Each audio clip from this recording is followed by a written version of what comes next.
నమస్తే, welcome to RTV. నేను మీ సచిన్. యుద్ధంతో మాకేం సంబంధం, మేమేం తప్పు చేశామంటూ పసి హృదయాలు దీనంగా ప్రశ్నిస్తున్నాయి. ఇప్పటి వరకు వేల మందినే పొట్టన పెట్టుకున్నారు. మా ప్రాణాలంటే అంత చులకనా?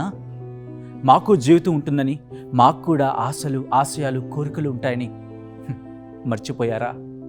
మీ ఆధిపత్యం కోసం యుద్ధం చేస్తూ అభం శుభం ఎరుగని తమని ఎందుకు చంపుతున్నారు అని పసి హృదయాలు ప్రశ్నిస్తున్నాయి. లోకాన్ని ఇంకా చూడకుండానే సమాధి చేశారే, ఇదేనా మీ ఆధిపత్య యుద్ధ నీతి అని ప్రపంచాన్ని పసి ప్రాణాలు నిలదీస్తున్నాయి. యుద్ధానికి బలైపోయిన పసికందులే కాదు, చిన్నారులు, మహిళల రోదనపై RTV exclusive report with me Sachin.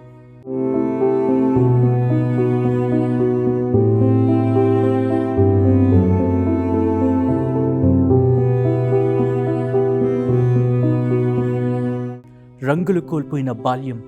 Tehran శివార్లలోని ఒక చిన్న ఇల్లు.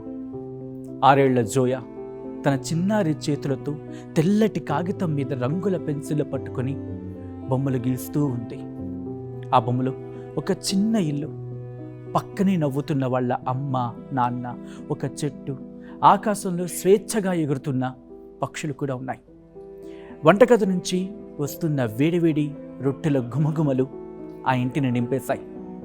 రేపు స్కూల్కి వెళ్ళాలి, తన ఫ్రెండ్స్తో ఆడుకోవాలి అని కలలు కంటూ నిద్రలోకి జారుకుంది జోయా. ఆమెకు తెలీదు, ఆ రాత్రి తన జీవితంలో, తన దేశ చరిత్రలో అత్యంత చీకటి రాత్రి కాబోతోందని. ఆకాశం నుంచి కురుస్తున్న మృత్యువు అర్ధరాత్రి నిశ్శబ్దాన్ని చీల్చుకుంటూ ఆకాశంలో భయంకరమైన సైరన్ల మోత. కళ్ళు తెరిచి చూసేలోపి చెవులు పేలిపోయే భారీ శబ్దం. అమెరికా ఎయిర్ ఫోర్స్ ఆ ప్రాంతాన్ని లక్ష్యంగా చేసుకుంది. ఆధిపత్యం కోసం, రాజకీయ చదరంగం కోసం వేసిన బాంబులు నేరుగా ఆ అమాయకుల ఇళ్ల మీద పడ్డాయి. క్షణాల్లో ఆ ఇల్లు కుప్పకూలిపోయింది. నిన్నటి వరకు నవ్వులతో నిండిన ఆ ఇల్లు ఇప్పుడు ఇటుకలు, కాంక్రీటు, మట్టితో ఒక శ్మశానంలా మారిపోయింది. నెత్తిరోడిన మాతృత్వం. అవును, కొన్ని గంటల తర్వాత శిథిలాల కింద నుంచి ఒక చిన్న మూలుగు. సగం శరీరం కాంక్రీట్ దిమ్మల కింద ఇరుక్కుపోయి తల మీది నుంచి రక్తం కారుతున్న స్థితిలో జోయా కళ్ళు తెరిచింది. దుమ్ము నిండిన గొంతుతో అమ్మా అని పిలిచింది. పక్కనే ఆమెను కాపాడడం కోసం తన శరీరాన్ని అడ్డంగా పెట్టి ప్రాణాలు విడిచింది ఆ తల్లి. ఆమె రక్తపు మడుగుల్లో పడింది ఆ తల్లి. జోయా కళ్ళల్లో నీళ్ళు ఇంకిపోయాయి. చుట్టుపక్కల ఎక్కడ చూసినా ఆహాకారాలే. ఆ దాటులో ఎంతోమంది తల్లులు తమ బిడ్డల్ని కోల్పోయారు. ఇంకెంతోమందో బిడ్డలు అనాథలయ్యారు. ఆడవాళ్ళు, పసిపిల్లలు అన్న కనికరం లేకుండా మృత్యువు వాళ్ళను కబళించింది. ప్రపంచాన్ని నిలదీస్తున్న పసి హృదయం. అవును, చలనం లేని తన తల్లి శరీరాన్ని పట్టుకొని ఆకాశం వైపు చూస్తూ ఆ పసి హృదయం అడుగుతున్న ప్రశ్నలు ఇప్పుడు ప్రతి మనిషి హృదయాన్ని తొలిచేస్తున్నాయి. ఆ చిన్నారి కన్నీళ్లు ప్రపంచ అగ్రరాజ్యాల మనస్సాక్షిని నిలదీస్తున్నాయి. మేమేం తప్పు చేశాం? మీ దేశాల మధ్య ఉన్న పగతో, మీ యుద్ధాలతో మాకేంటి సంబంధం? మాకెందుకు శిక్ష వేశారు? మా ప్రాణాలంటే అంత చులకనా? ఇప్పటి వరకు వేల మందిని పొట్టన పెట్టుకున్నారు కదా, మా రక్తంతో మీ ఆకలి ఇంకా తీరలేదా? మాకు జీవితం ఉంటుందని మర్చిపోయారా? ఆ కాగితం మీద నేను గీసుకున్న బొమ్మ అలాగే ఉంది. నాకు కొన్ని ఆశలున్నాయి, ఆశయాలున్నాయి, రేపటి గురించి కోరికలు కూడా ఉన్నాయి. డాక్టర్ అవ్వాలని, మా అమ్మని బాగా చూసుకోవాలని నాకు ఒక కల ఉంది. మా కలలన్నీ మీ బాంబులతో పేల్చేశారే, కాలి బూడిదైపోయాయే. మీ ఆధిపత్యం కోసం అభం శుభ ఎరగని మమ్మల్ని ఎందుకు చంపుతున్నారు? మా దగ్గర తుపాకులు లేవు, మాకు రాజకీయాలు తెలియవు.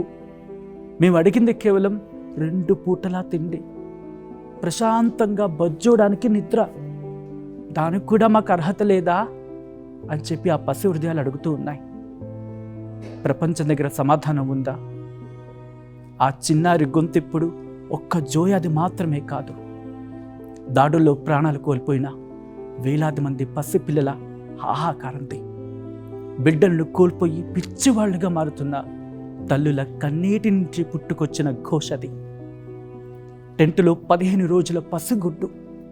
అవును, ఒక టెంటులో అప్పుడే పుట్టి, అంటే 15 రోజులైంది ఆ పసిబిడ్డ పుట్టి. హత్తుకొని దీనస్థితిలో కనిపిస్తోంది లెబనాన్కు చెందిన ఒక మహిళ. ఆమె పేరు హైఫా కెన్జో. బీరుట్ శివారులో ఇజ్రాయెల్ గగనతల దారుల నుంచి ప్రాణాలు కాపాడుకోవడానికి ఇంటి నుంచి పారిపోయి ఒక టెంపరరీ షెల్టర్లో తలదాచుకుంటోంది ఆమె. దురదృష్టంలో అదృష్టం ఏంటంటే ఆ సందర్భంలో అక్కడే ప్రసవించింది. ఓ పక్క బిడ్డకు జన్మనిచ్చాను అని చెప్పి తృప్తి, కానీ అంతట్లోనే బాంబు చొప్పులకు ఉలిక్కి పడిన ఆ కుమార్తెను గుండెలకు అదుముకుంటూ సురక్షితంగా ఇంటికి వెళ్ళే క్షణం కోసం ఎదురు చూస్తూ ఉంది. ఇలాంటి కన్నీళ్లు పెట్టించే దృశ్యాలు ఇరానే కాదు, అంటే ఇరాన్లోనే కాదు, లెబనాన్లో కూడా, గాజాలో కూడా చాలానే ఉన్నాయి. వీటికి సమాధానం ఇచ్చేదెవరు? వీళ్ళ బాధ్యత ఎవరిది? ట్రంప్దా? చనిపోయిన ఖమేనీదా? బతుకున్న మోసాబాదా? యుద్ధం అని తహతలాడుతూ తట్టుకోలేక ప్రాణాలు తీసిన నెతన్యాహుదా?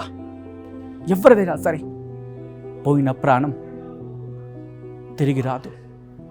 పెద్ద పెద్ద నాయకులు కంచుకోట లాంటి ఇళ్లల్లో కూర్చొని అని కాఫీలు తాగుతూ యుద్ధ వ్యూహాలు రచిస్తూ ఉంటే, ఇక్కడ మాత్రం పాలు తాగే వయసులో ఉన్న పసివాళ్ళు తమ నెత్తురు చిందిస్తున్నారు. ఆయుధాల వ్యాపారం కోసం, దేశాల ఆధిపత్య పోరు కోసం బలైపోతున్న ఈ అమాయక ప్రాణాలకు ఎవరు బాధ్యత వహిస్తారు? జోయాతో పాటు ఎంతోమంది ఇంకా చెప్పంటే వేలల్లో వాళ్ళ కళ్ళల్లో నుంచి రాలుతున్న ఒక్కో కన్నీటి బొట్టు మానవత్వం చచ్చిపోయిన ప్రపంచాన్ని చూసి జాలి పడుతున్నాయి. బాంబుల మూత ఆగిపోవచ్చు, భవనాలు మళ్ళీ కట్టుకోవచ్చు, కానీ ఆ శిథిలాల కింద ఆగిపోయిన పసి హృదయాల స్పందన మళ్ళీ తిరిగొస్తుందా?